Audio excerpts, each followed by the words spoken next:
Let's see. So, questions and comments for the panel. Raise your hand if you have them.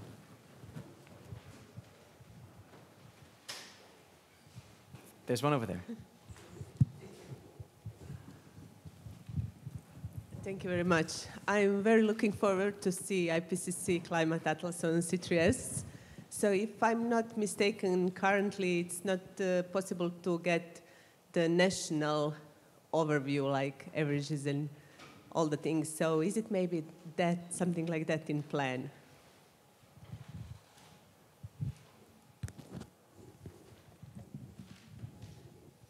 Yeah, can you hear me? Yeah. That's a very good question, because this is when I was describing the Interactive Atlas IPCC1, I talked about the limitations. And one of the strongest limitations for users is the predefined region. So you cannot get deeper than subcontinental level.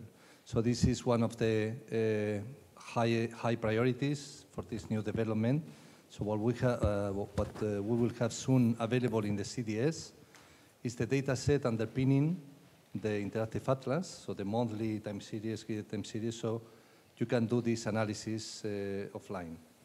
And the idea in the future is that this will be available directly from the Interactive Atlas. But there is a step in the near term, which is you will be able to access the data and do the analysis at a customized region, in a way, which, yeah. Answers your question? Yeah, brilliant.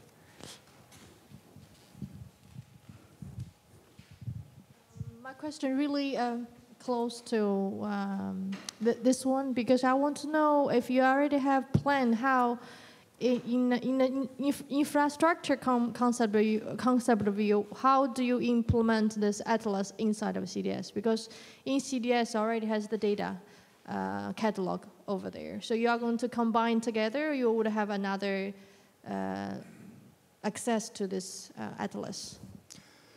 Well, the idea is that the Atlas data sets will be part of the catalog. So this is a post-processed data set coming out from Cortex, from CME5, so it's like indexes, set of indexes. It's not that way, but just to put it simple.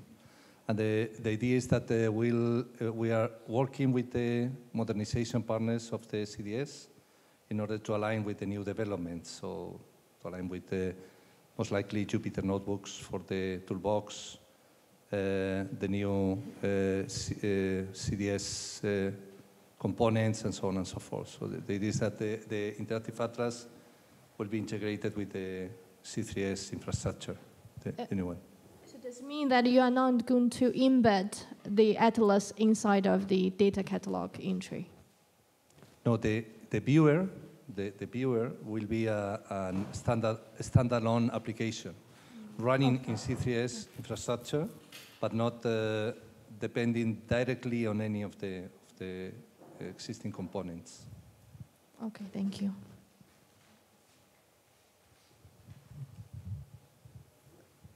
It might be my brain which is probably too inadequate to tackle with this multi-level information system. But I start having the feeling that there will be so many entry points for the user in the system, which are partially similar but also different, which will lead, which will sort of cross lines of path, which will cross, some will not. I'm asking myself whether there should be some system for guiding a user which is not really an expert, which is really a sort of a primer type thing user, in trying to understand what is the best way to start approaching the whole system. I'm talking about C3S stroke CADS. Because really, if I go back to what I heard in this General Assembly, it is starting to have so many approach lines which are somehow independent, but of course they are not, because they're all working on the same bunch of substance. But I feel that the user, if the user uses one line of approach and then the next time uses the other line of approach, either willingly or unwillingly, the user might get confused thinking, am I looking at the same thing? Am I looking at a different thing? Am I looking at the same information? How does this information relate to what I saw the last time? It's even difficult to formulate the question. Did anyone understand the question, though? Okay, go for it. Yes, just, I won't let the question go by without having a go. It's true that there are multiple lines of approach. And it's true that there are some users who will be confused. But I'm cheered to see that some users have found their way to alternative routes in from the ones they were used to. So I saw examples here, and it was gratifying. It's not a critical mass yet, but I think some users will find their way in. I think the C3S approach to guidance probably, at least my personal opinion, will happen at the beginning through training. We had in the past exercises in training in which people were shown how the CDS works, what it's aiming to do. So probably we can continue that to a certain extent. Giving examples, doing exercises with users will tell them about the entry points through the CDS and C3S. Having said all that, it's true that people might go back and forth and might try different things and might legitimately ask to what extent are they looking at the same information. This is not an easy question to ask, and I think any prescriptive way in which you say this is where you go for one thing and this is where you go for another is bound to fail. But what Paco showed us, or was it, no, it was Jose who showed us earlier about the metadata, which describes, is probably, forgive my ignorance of the latest technological advances, but that seems to be a bit more unusual metadata to show all the steps in post-processing. But that should help people. If those standards get applied uniformly and manage to disseminate them in a variety of outlets that produce this data, then we stand a chance in getting users the tools to decide to find out for themselves straightforwardly and easily whether they're looking at the same thing or not.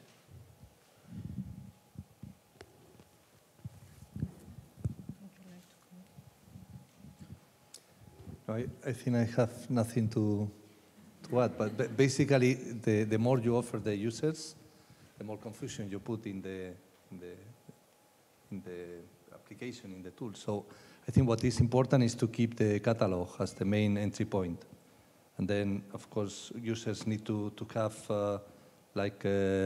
workflows, lines of how to approach the different elements in the catalog for particular applications. But there's a balance between offering diversity and yeah. Kernel of the problem, the balance. Yeah. Can I add a comment to the discussion? And maybe a positive note, because I think that multiplicity of data and entry point exists in the landscape at the moment. So it's not unique of C3S. It's something that exists. And if anything, I like to think that we have an opportunity to guide that process to some extent. So while I don't think, I completely agree with what Anka said, I don't think we necessarily have the silver bullet here, but I think we have a chance of providing the user with a more guided approach to that multiplicity of data. If I may add a final comment, the question was really driving to aiming at underlining the fact that the problem is there, and I think you should keep it in mind, because when you build these systems from inside, it is usually very easy not to have the outside look and the outside logics. Of course, you know everything by heart. You've made it. I mean, so you are perfectly capable of navigating the complexity of the whole thing. But for somebody who comes from outside and maybe it's not even, since we are talking about a lot about the users and then the users driven and the users also the non-specialist users and so on, always try to keep in mind the view, the point of view of the guy who was not born inside the system, but was born somewhere else and approaches the system from outside. Just want to make it a little bit practical because I was thinking if we can put Atlas together with the data itself will be helpful because we already have the CMAP6 catalog entry point in the CDS. If we can connect with Atlas, you know, because we are thinking about the EQC, that's why I think. Yeah, so this is one thing I would have added to what Jose said about the Atlas. Currently, not everything in the Atlas is in the CDS, and not everything in a CDS is used in the Atlas. The phase 2 of the Atlas, or maybe future phases, will implement the computations that the Atlas have put together into the infrastructure of the CDS to allow users to calculate those indices possibly for models that weren't there when the Atlas was created. That's in hand. All right. Let's start with the gentleman, perhaps. Thank you. Just going in the same direction of implementing it in the CDS, additional things. As the way, I mean, the tool clearly it improves the understanding for the users and the access of the information. The fact of having a dynamic tool that allows you to explore through the maps, or to having the information of the temporary evolution for a particular area. As it's going to be the tool implemented in or the plans are to implement it in the toolbox, have you considered to incorporate other scales to to use the dynamic visor to incorporate other scales, in particular seasonal forecasting, for example?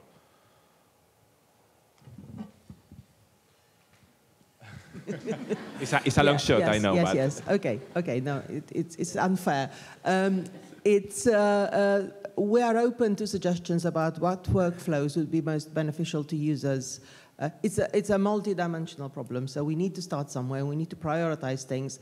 And regional climate outlook forums, for example, which we know you are involved with, will have high priority in our approach to addressing user requirements, because you know that the regional climate outlook forums are multipliers of the transmission of information. So absolutely, but I think we need to go with specific needs, tailoring it to the specific problem rather than just export some generic solution for one type scale into the other. Wherever it's appropriate to merge them, we will try to merge them sensibly, not just by concatenating things randomly.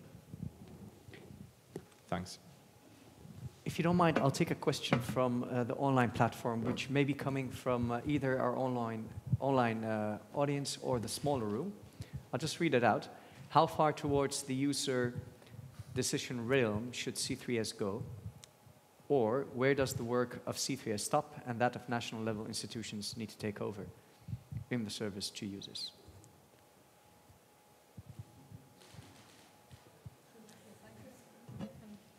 I can try to answer that. What we have seen from our experience, users on national level, and I'm not talking now about the national Met services explicitly, but more governmental and administrative users, are in need of complementary information and methodology and tools to process this great variety of climate information that's out there. So again, I think C3S is complementary to that. I mean, from my experience, is not aiming to step any boundaries over their national responsibilities, but it provides a big help. And through Climate Adapt, it was quite obvious from our workshops that this was very much needed to be done. Not only in the provision of data and easier access than going to the toolbox and retrieving the data. And we're talking about users that are not technical qualified to go to the toolbox.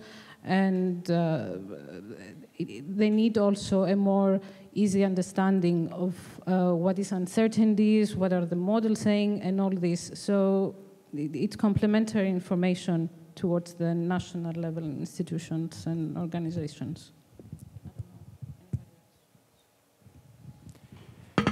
Now, in the interest of time, unless your question is a very burning one and it cannot wait till the coffee break, your call.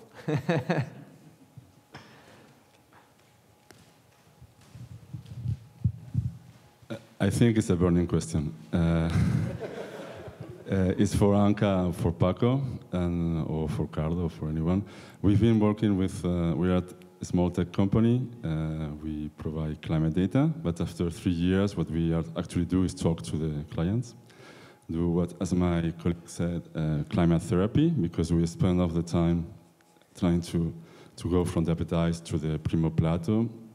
And one thing that's coming and is coming, and we've been working with all the people that Paco shows, 100 consultants and developers in the wind, is that there is we need to deal with the frustration. And one of these frustration is people come to us because they want climate information, climate change information, but what they actually want is decadal. What they actually want? Is decadal. So it's not the CMIP 5, CMIP 6. When you talk to them, at the end, is decadal. So it's not what's going to happen in the different levels of global warming, it's what is going to happen in the next 10 years. And our answer to deal with the frustration is still experimental. Wait a little bit. Can we still say that, or can we try to say, okay, because we don't want to stop the conversation, we want to keep engaging with them. We don't want to sell climate projections because it's not what they want, but we miss something else, maybe. I don't know if my... So I am happy to hear that question or that piece of feedback, because Paco took the opposite view when he said that people wonder why they need decadal when they have projections. I think it's all dependent on the timescales on which the user needs to make decisions. If you need to make decisions or a period that covers 50, 100 years, you need something. If you need to make decisions for the next 4 or 5 years, you need possibly something more precise to include the sequencing of events and the timing of various hazards that you might encounter. So decadal predictions do have a role to play. Whether they are experimental or not, we can't do much about. I think time is needed for things to bed in.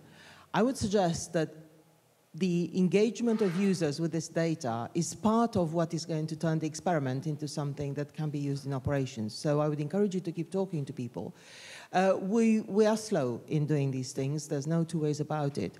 But the first step we are going to do, and I think I promised you before that as soon as the prototypes are ready, we will share them. They're on the website. You've probably seen them already. The methodology is there. The data is due to be published in a CDS. Well, my colleague Andras Horani would be able to tell us exactly when, but I think in the next 3 or 4 months, if I'm not mistaken, 5 months. He's nodding. Yes. Anyway, so soon enough, these are going to be the data that we use in our prototypes. There will be more variables, well, mostly the variables used in the prototypes, but you'll have global fields for 10 years and everything else. We also want to expand that, so we are planning to put out a call to continue the investigation into the decadal prediction data, and we want to publish the data much sooner than we did. So we're not going to wait for the prototypes, the new prototypes to appear to publish the data. The data is no different, and this is possibly something Stefano will be reassured by. The data we provide for projections and predictions for longer timescales is not different from that at the Earth System Grid Federation. We just do extra quality controls, and we serve it from the same source. So if somebody at some point pulls the data, there won't be the ambiguity, oh, I find this at C3S, I don't find it there, why not? So we understand your needs, keep talking to us, keep talking to your users, because I think part of what's going to make progress fast is this kind of interaction. I can just add that on our perspective, the decision is made in the short term, always. The long term is for the sustainability departments in the organizations that they want to fulfill requirements, etc. But when talking about the decision, and this is the humankind, we know it, is short term most of the time. When they have to report to the CEO, it's short term, but anyway. Brilliant. The burning question burnt up the remaining time.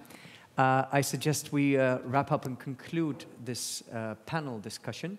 But before we thank the panelists, let me say that I'm about to announce the prize for the best poster. So please stay in the room for just a little longer. Thank you very much for the contribution of all of you.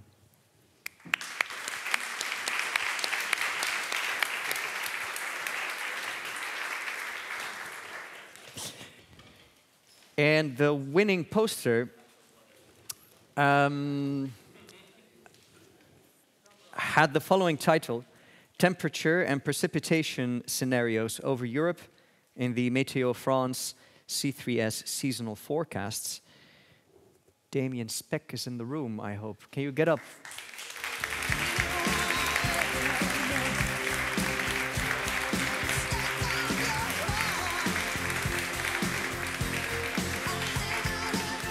Congratulations, Damien. There's a little present. You don't have to unpack it now, but thank you very much for your contribution, and congrats once more. It's your choice. It's your choice. We are about to have the coffee break. In the interest of time, I would kindly like to ask you to make sure you're back in the room 11:30. That means that 11:25, you should start moving into the room, bringing your coffee if you want. See you in a bit. Thank you very much.